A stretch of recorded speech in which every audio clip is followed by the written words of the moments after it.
Hi guys, it's Samantha and I am back today with another recommendation roulette video. I started this a couple weeks ago. Basically, I put a ton of my book titles that I absolutely love and series I love that I want to recommend to you. I put them on pieces of paper, put them in a hat, and I draw 3 out each week and I recommend those books to you, just kind of telling you a little bit about them, what I like about them, etc. And hopefully it will inspire some of you guys to pick up these books and read and enjoy them for yourself. So let us get started. Book number 1, what's it gonna be? Got my hat of titles. Book number 1 is The Circle of Magic Quartet by Tamora Pierce. As many of you guys know, I talk about Tamora Pierce on my channel all the time. Absolutely love her books, and this series is excellent. It consists of these 4 books. It is a middle grade series, so it doesn't take too long to get through. And the books are Sandry's book, Daja's book, Triss's book, and Briar's book. So basically, Circle of Magic follows these 4 young kids who have extraordinary and unusual magical abilities. They are taken to be taught by people who can teach them more about their specific talents. And it sort of just follows them as their relationships grow and they learn more because they don't all get along quite well at first, and things are happening that they need to kind of prevent and that they become aware of, and basically just grow up together and grow into their powers, and they learn more about each other and themselves. They all come from different walks of life.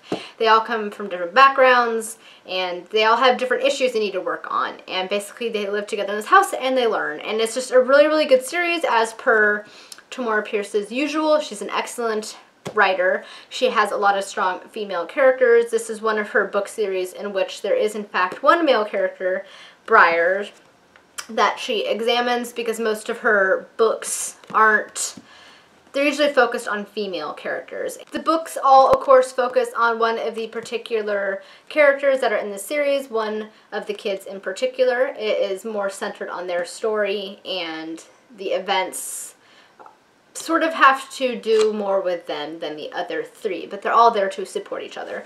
And again, this doesn't take long to get through. They're pretty short. They're only about a couple hundred pages each, and it is a middle grade series, so you can fly through them pretty easy, and they're just really good. So I, of course, since they're in my hat, I recommend them to you guys. Hopefully you'll check them out. All right, book number 2. Hamlet by William Shakespeare. I think we are all pretty well familiar with Hamlet. It is one of my favorite plays by Shakespeare, and one of the papers I'm most proud of having written was on this play. Hamlet is one of Shakespeare's tragedies, and it follows a young prince who seeks revenge on his uncle Claudius, who murdered his king, Hamlet's father, and subsequently ends up marrying Hamlet's mother.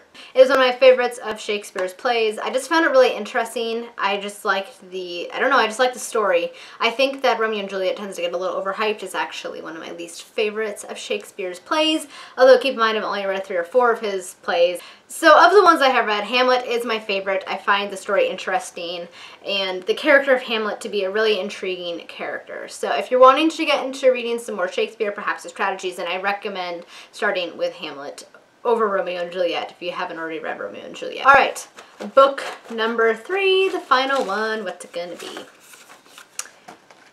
The Children of Hurin by J.R.R. Tolkien. So I read The Children of Hurin a few months ago by J.R.R. Tolkien. It was a really interesting book. This takes place thousands of years before the events in Lord of the Rings. It's supposed to talk about how the first and most evil of the Dark Lords who have ruled over Middle-earth, Morgoth, kind of wreaked devastation upon Hurin and his children. It's a really interesting book. There's some allusions that become more clear upon reading this that are referenced in the Lord of the Rings. It is, I think, a lot more accessible than the Silmarillion, and it's also not very big. It's not as dense as the Silmarillion that I found. The tale is a tragic one. It is definitely a drama.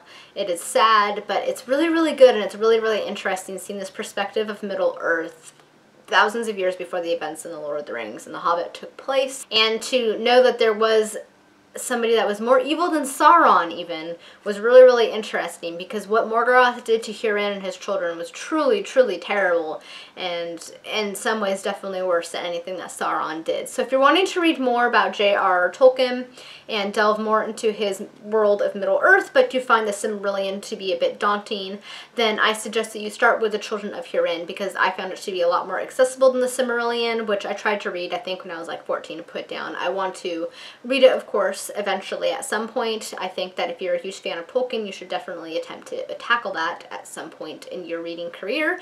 I haven't done so yet, but this definitely has inspired me to try tackling it again. I mean, that was 12 years ago. I've definitely grown in my literary career, I guess you could say, in terms of what I read and how I read, so I definitely want to try tackling it again. But if you, like myself, were feeling daunted about reading the Silmarillion and found it to be a bit inaccessible, then I suggest that you start with the Children of Hurin, because it's interesting. It's a sad story, but it's a really, really good story, and it definitely inspired me to read more from Tolkien's Middle-earth. Alright guys, those are my 3 books that I am suggesting to you today in this week's Book Recommendation Roulette number 3. Please let me know your thoughts on these books, if you've read any of them. If you want to know anything more about them, just throw it down in the comments. And thank you guys so much for watching, and if you like this video, please thumbs up and subscribe. And as always, until next time, happy reading and bye! Hi guys, it's Samantha, and today is Wednesday, which can only mean one thing. It means it is Top 5 Wednesday time. Top 5 Wednesday.